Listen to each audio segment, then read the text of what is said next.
tudo começa com um sim. Alguém precisa dar o primeiro passo, muitas vezes no escuro, dependendo exclusivamente de uma direção do céu. Não há um futuro bem definido, tampouco garantias, mas existe aquela voz que te impulsiona a agir por fé, deixar a segurança e o conforto para trás e ir em direção ao seu verdadeiro chamado. Meu chamado aconteceu quando eu estava trabalhando numa empresa e Deus nos abençoou bastante. Então a gente prosperou bastante na vida profissional, mas tinha algo que marcava muito meu coração, que era aquilo que meu pai viveu para o Evangelho. Isso ficou muito forte. Como Deus me fez prosperar bastante do ponto de vista material, e todas as empresas eu era promovido, ou eu era promovido na própria empresa, ou eu saía de empresa e conseguia empregos melhores, cada vez melhores. Eu estava estudando, a partir de 18 anos comecei a levar muito a sério os estudos e também o trabalho. Eu era muito responsável naquilo que eu fazia, procurava fazer com muita dedicação, com muita qualidade. E Deus começou a abençoar bastante isso. E então, quando eu cheguei no ápice da minha carreira profissional, eu fui promovido para gerenciar uma grande empresa, uma unidade de negócio. Eu já tinha feito vários cursos profissionais, tinha formação na área de engenharia, né?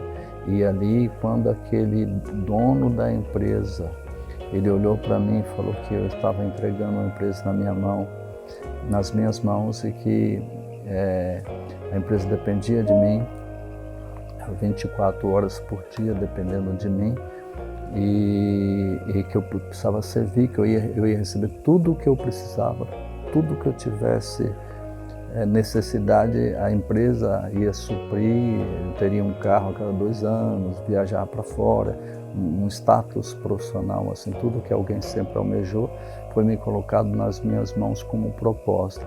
E naquele instante Deus falou fortemente ao meu coração, enquanto eu estava sendo entrevistado para poder, sendo promovido ali, Deus falou fortemente comigo. E então eu decidi naquele instante que eu ia abandonar minha carreira profissional e começar uma igreja numa periferia. Eu já estava começando a fazer um curso teológico no Seminário Teológico Batista Nacional, e então ali eu comecei, eu já estava me preparando, e eu decidi que eu não iria mais dedicar a pessoas, a empresa, mas que eu ia dedicar minha vida para o Senhor.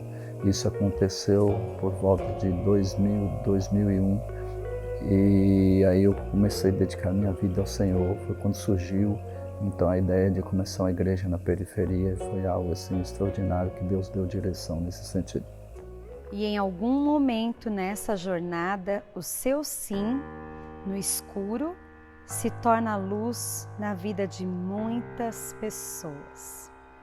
Quando eu cheguei na igreja, era tudo muito novo para mim, e era uma igreja pequena. Eu tinha vindo de uma igreja que era maior, mas isso, de certa forma, me ajudou muito naquilo que eu precisava aprender, né?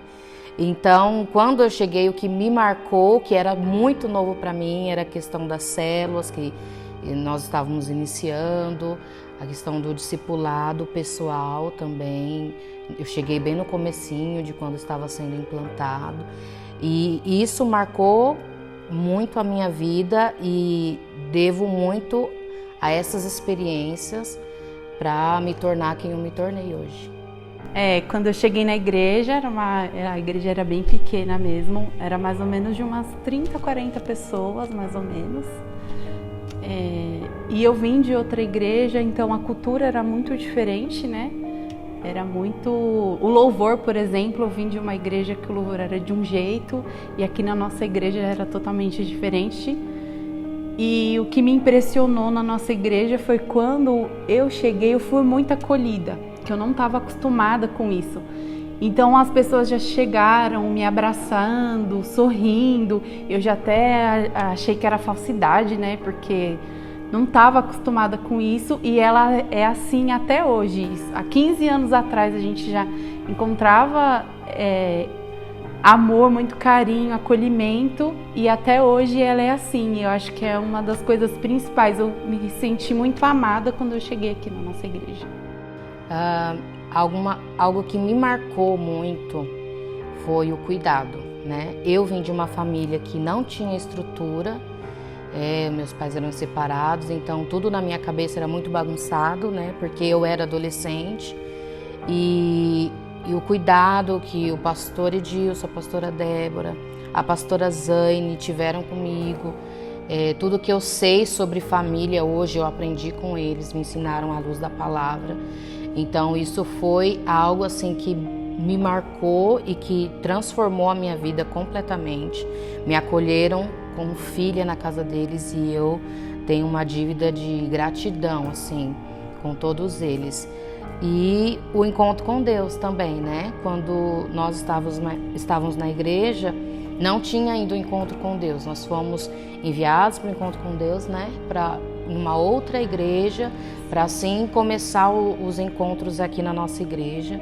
Então foi tudo muito rápido, não foi nada programado, né? O pastor pagou a nossa inscrição, o Heber entrou em contato com a gente, falou, olha, vocês vão por encontro. A gente nem sabia o que era ainda o encontro com Deus.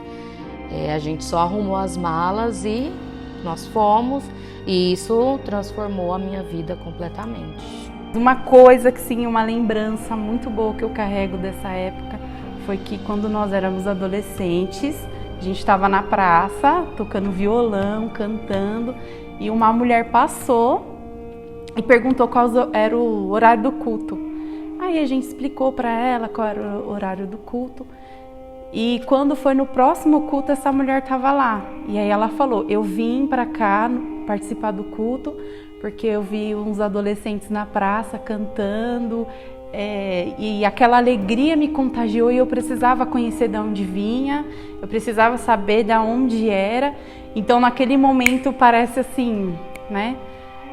Que algo assim nos meus olhos encheram de alegria, porque eu entendi que essa casa me ensinava a ser discípula de Jesus, a que me ensinava a seguir realmente. Então foi na hora que eu tive certeza que eu ia ficar até bem velhinha para cá, aqui nessa igreja, porque eu falava, essa igreja me ensina a ser como Jesus era.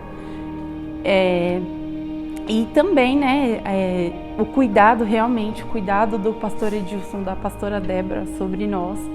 Eles, né, exalam amor e sempre cuidaram muito bem da gente. Não tem uma hora que a gente passa pelo pastor Edilson, ele fala, filha, baixinha, você é preciosa, sempre tem um elogio. Então, cuidado sobre as nossas vidas também é algo muito marcante aqui nessa igreja.